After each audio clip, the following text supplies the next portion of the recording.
has been Wheeler the Mercenary King here with my new Mirthful Messiah deck. It combines Star Invaders and Messiahs. And it's pretty interesting because Messiah I only really need the Ace card, Alter Ego, as well as the Stride because there aren't any other real Strides running around. There's Big Crunch Dragon that's coming in set 3. Now I'm going to get my hands on at least 2 of those, but they're not out yet, so I don't count them. Either way, it ain't bad. You flip things over, you unflip them, and you gain card advantage for unflipping them. Or rather, you would, except for this bastard. We'll talk about him. This is Dusttail Unicorn, the oldest, the best, the simplest. Forerunner, counterblast 1, put this unit into the soul. If you have a Link Joker Vanguard and the opponent has a locked card, choose one of their rear guards and lock it.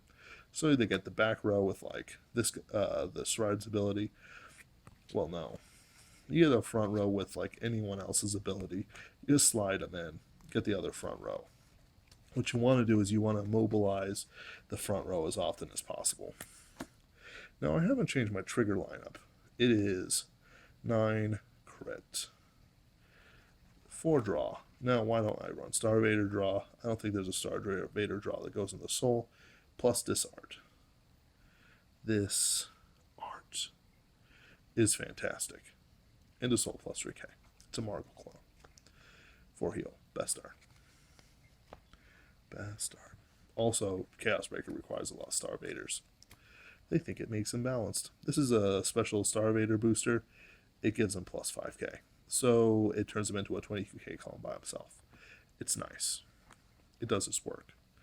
4 Palladiums. Basically, this guy, he goes in the soul to prevent things unlocking. He can fuel soul, and he can be spent for soul. He also prevents things being killed by Chaos Breaker. However, I think this deck benefits more from killing things and then relocking whatever's there than keeping things locked. However, you do want to keep the soul. This is a very delicate dance, almost like a carnival. It's pretty great. Now, for lack of a better choice, I have 3 Bolt Lines. What Volt Line does is when he boosts something and it hits, you choose a lock card and it doesn't unlock, which means that this guy doesn't go off. Or the other one. But at the same time, I use him to prolong locks. Basically, I choose one thing to lock, and then I gain advantage over the other things that are unlocking. Let's say I lock 3, this unit hits, I keep 1 locked, Soul Blast 2, draw 2, kill 2, and then I have the ability next turn to use things like, what is his name? Photon, or Unicorn, or anything really. A lot of good choices out there.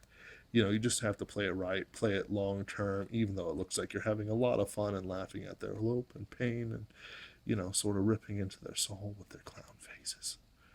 Mirthful Messiahs. Honk. 4 perfect shields. Star Vader perfect shields. Fools. 4 colony makers. This deck doesn't use too many counterblasts. It uses enough counterblasts, but honestly, I haven't yet run into an experience where I needed more counterblasts.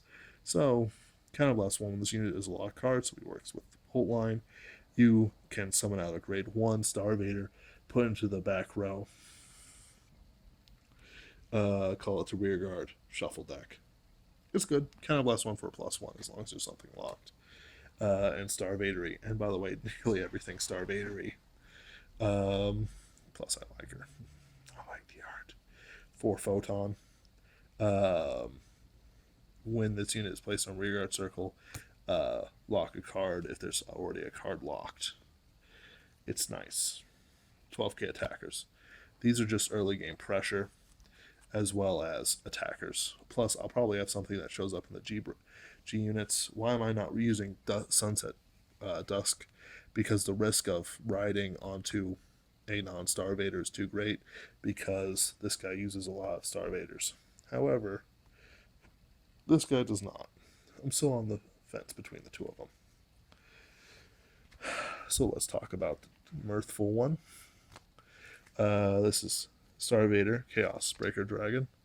Um, Oldie but goodie since set 13. What he does is limit break 4, Soul Blast, a Starvator. During your opponent's end phase, when the opponent's lock card is unlocked, you may pay the cost. If you do, retire that unit, draw a card. He says, this is my prediction. You will beg to be locked.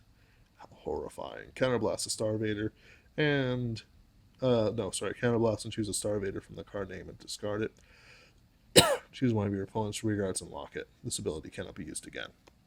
So basically, you lock something, then you lock something else with like Unicorn or something like that. So you get the front row tapped down, and then you gain advantage of it, I guess. Really, what you want to do is you want to stride on this guy, and then go in for Chaos Raker. Late game for his retire. What does this guy do? The Messiah, Alter Ego. Basically, it's G-Break 2, Soul Blast 1. When a locked card is unlocked, any locked card, you may pay the cost if you do draw a card. Works really well with my draw. And I put a bunch of stuff in, then I unlock stuff and I gain advantage. And then you have Counterblast 1. When this unit lock one of your own rear guards during your turn, when this unit is ridden, you may pay the cost if you do choose one of your opponent's rear guards, lock it, and you give a Vanguard plus 5k until end of turn. It works. I mean, the first ability is great, but it really needs to kill stuff. It's just card advantage, but then again, it works with your own units if this deck was built around it. Honestly, I feel that most of the decks built around it sort of go too much on the Messiah side and they'll use Starvator support to keep the locks going, as well as the fact that they, are okay with locking your own stuff, which can be good and bad. The Vanguard booster is always available to be locked. And then we have for the strides, eventually a big crunch dragon, but not yet. Genesis Dragon, Judgment Messiah. When this unit attack hits a Vanguard, choose one of your opponent's back row, rear guards, lock it, and then unlock a card. It's alright. You can unlock whatever you blocked with this guy's ability and then gain advantage out of it later on during the end phase. But you don't have to. You don't even have to use his ability to unlock something. So you can just lock everything and then ride this guy and lock something else in the back row for just on hit. Big Crunch Dragon locks 2 and they won't untap. They're pretty good. So that'll be like my 8. Really, though, there's a lot of stuff to look forward to. I'm going to replace these guys with something later when the G-Break stuff comes out. Mirthful Messiah. Honk, honk, honk, honk. Homestuck reference. Honk, honk, honk, honk. I don't think I mentioned what Palladium does. Palladium is Counterblast 1, go in the soul. Prevent something. Relock something, essentially. It's, when an opponent's lock card is unlocked, if you have a Link Joker Vanguard, pay the cost if you do. Lock that unit. So it unlocks, and then you lock it back up. It's pretty before you kill it with Chaos Breaker. Pretty cool like that. Alright, this has been Wheeler with the Mirthful Messiah deck. Signing out.